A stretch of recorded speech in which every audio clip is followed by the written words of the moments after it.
বাংলাদেশের অন্যতম প্রতিবেশী দেশ ভারতের সঙ্গে বাংলাদেশের যে সাম্প্রতিক তিক্ততা, যে শত্রুভাবাপন্ন সম্পর্ক তৈরি হয়েছে, যেটি বিগত কিছুদিন আগেও খুব একটা লক্ষণীয় ছিল না। গত আগস্ট মাসে আওয়ামী লীগ সরকারের পতনের পর শেখ হাসিনা যখন ভারতে আশ্রয় নিলেন, তারপর থেকেই বাংলাদেশের সঙ্গে ভারতের এই যে সম্পর্ক, সেটি খুব উষ্ণ বন্ধুত্বপূর্ণ সম্পর্ক থেকে হঠাৎই রূপ নিয়েছে এক শত্রুভাবাপন্ন সম্পর্কে, যেখানে দুটি রাষ্ট্রের জনগণ থেকে শুরু করে সীমান্ত রক্ষী বাহিনী এবং সরকারের বিভিন্ন মহল থেকেও বিভিন্ন মন্তব্য, তির্যক মন্তব্য ছড়াছড়িও দেখা গেছে। কিন্তু আন্তর্জাতিক রাজনীতির ক্ষেত্রে প্রতিবেশীর সাথে যে সম্পর্ক, সেটি সবসময় উষ্ণ থাকাই বাঞ্ছনীয়। তা না হলে বিভিন্ন সময়ে প্রতিবেশীর সাথে বিবাদে জড়িয়ে বিভিন্ন রাষ্ট্র যে ক্ষতিগ্রস্ত হয়েছে, সেটির বিভিন্ন নজির ইতিহাস ঘাটলেই আমরা দেখতে পাই।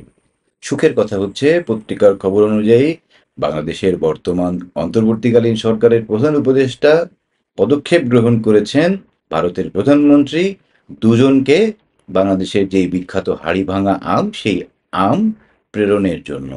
এই তিক্ত সম্পর্কের মধ্যে আম পাঠানোর মাধ্যমে যদি কিছু মিষ্টতা ফিরে আসে, সেটি হবে আমাদের একটি বড় রাজনৈতিক বিজয়।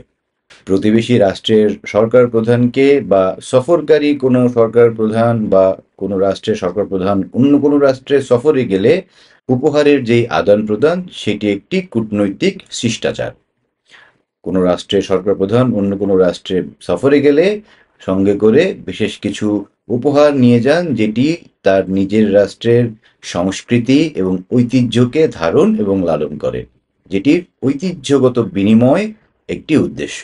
বাংলাদেশে বিগত বছরগুলোতে শেখ হাসিনা সরকার যখন ক্ষমতায় ছিলেন, তখন ভারতে ইলিশ যেমন রপ্তানি করা হতো, তেমনি খুব অল্প পরিমাণে উপহার হিসাবেও বিভিন্ন মুখ্যমন্ত্রী এবং সরকার প্রধানকেও পাঠানোর প্রচলন ছিল। তেমনি ভারত থেকেও বাংলাদেশের জন্য বিভিন্ন সময় উপহার এসেছে। উষ্ণ বন্ধুত্বের সম্পর্ক কেন হঠাৎ করে শত্রুভাবাপন্ন হয়ে গেল, সে বিষয়ে আসলে নতুন করে বলবার কিছু নেই। ভারতীয় সংবাদ মাধ্যমের জের ধরে আমরা জানি যে সাম্প্রতিক তারা বাংলাদেশকে শত্রু রাষ্ট্রের তালিকায়ও স্থান দিয়েছে, যেটি কিছুদিন আগেও ছিল অভাবনীয় একটি বিষয়।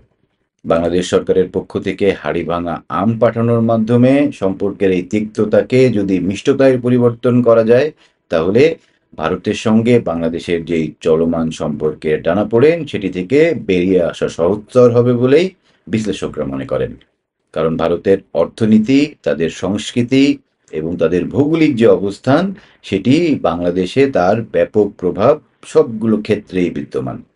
এবং পারস্পরিক যে বাণিজ্য এবং যে চুক্তিগুলো বিভিন্ন সময় ধরে করা হয়েছে, সেটি আসলে দুই রাষ্ট্রের যে সম্পর্ক, সেটির ভিত্তিতেই করা হয়েছিল এবং ভবিষ্যতেও এই দুটি রাষ্ট্র একে অন্যের যে স্বার্থ সেটি শেয়ার করবে, সেটি আসলে স্বাভাবিক এবং আকাঙ্ক্ষিত। কিন্তু সাম্প্রতিক সময়ে আমরা দিল্লি না ঢাকা, ঢাকা ঢাকার যেই স্লোগান বিভিন্ন পর্যায়ে শুনেছি, এর ফলাফলে ভারত বাংলাদেশের যে সুবিধা প্রাপ্তির বিভিন্ন চুক্তিগুলো আছে, সেগুলোকে তারা স্থগিত করেছে, বন্ধ করেছে এবং কিছু চুক্তি হয়তো নবায়ন না করারও সিদ্ধান্ত নিয়েছে, যেটিতে আদতে ক্ষতিগ্রস্ত হবে বাংলাদেশ। একটি ছোট ভৌগোলিক অবস্থান এবং অর্থনীতির রাষ্ট্র ভারতের মতো একটা বিশাল প্রতিবেশীর সাথে বিবাদে জড়িয়ে কখনো যে সুবিধা করতে পারবে, সেটি একেবারে অজ্ঞ মানুষও স্বীকার করবে বলে মনে হয় না। কিন্তু তারপরেও এই বিরোধিতার নামে যেই বিভিন্ন সময়ে বিভিন্ন স্লোগান দেওয়া হয়েছে, বিভিন্ন বক্তব্য দেওয়া হয়েছে, আদতে সবগুলো ক্ষেত্রে ক্ষতিগ্রস্ত হয়েছে বাংলাদেশ।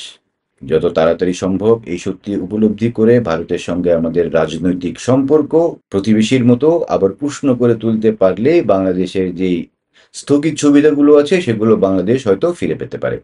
কিন্তু যে কথাটি না বললেই নয় যে প্রতিবেশীর সাথে সম্পর্ক, বন্ধুর সাথে সম্পর্ক বা কূটনৈতিক সম্পর্ক, যেখানে দুটি পক্ষেরই লাভ ক্ষতি জড়িত থাকে, কিন্তু লাভের পরিমাণ নির্ভর করে তার শক্তি সামর্থ্যের উপরে।